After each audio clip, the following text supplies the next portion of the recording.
What is going on, everyone? The content is not going to stop. This is why I love the offseason. The Houston Texans did some things today, and that was shocked me. My first shock of the offseason.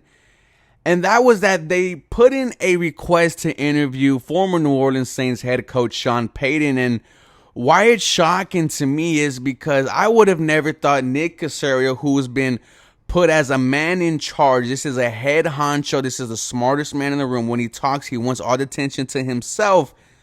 Like I've said in many videos before, there's been no question who is calling the shots for the Houston Texans the past 2 years and also this offseason. It's been Nick Caserio.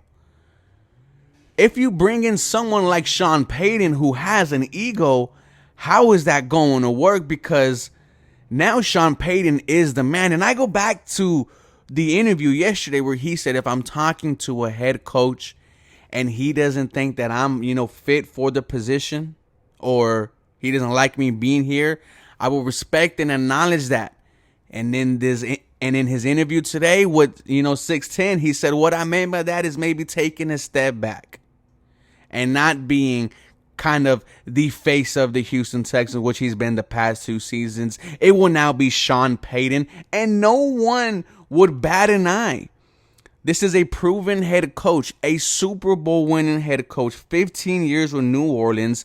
10 out of the 15 were winning seasons. 3 of them of the non-winning seasons were 7-9, 7-9, 7-9, and then you had one 8-8 season. Sean Payton is just a proven winner. His players love him.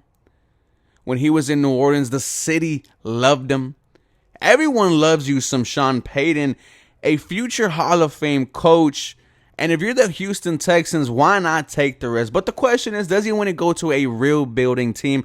Like what the Houston Texans are? The question is, I don't think so. I think he wants to go to the Chargers, where they have not taken a step yet, but they can. But if he accepts the interview and Nick Caserio goes in, well, Nick Caserio, do your damn best to bring one of the head coaches in NFL history on your roster. Why not do that? The last time you had an opportunity like this, it was Peyton Manning, and you chose not to, and you sat on your hands and said, I believe in him at Schaub, and you saw Peyton Manning win a Super Bowl not too much later in Denver. To me, this is kind of the same situation. Go out there and be great. Fortune favors the brave. If it costs you the 12th overall pick, go ahead and give it to him. I personally have not fell in love with anyone yet at number 12. But if you tell me in the offseason, you still get a chance at Bryce Young or CJ Stroud, regardless of what the Bears do at 1. I still don't think they're trading it. Sean Payton with Bryce Young, he has a history of playing with small quarterbacks, Drew Brees.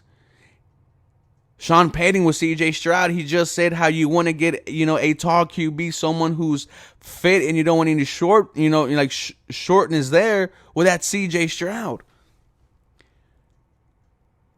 The culture changes for the Houston Texans immediately when Sean Payton steps off the plane. The Houston Texans have been a franchise for 20-something years already. I'm like 3 years older than him. I'm 25 myself.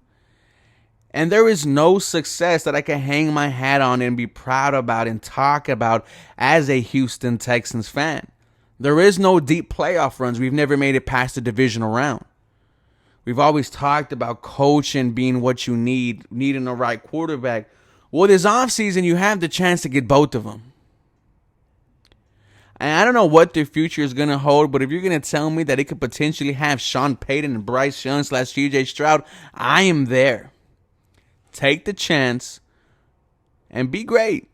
As always, let me know what you think. Go Texans. Y'all have a blessed day.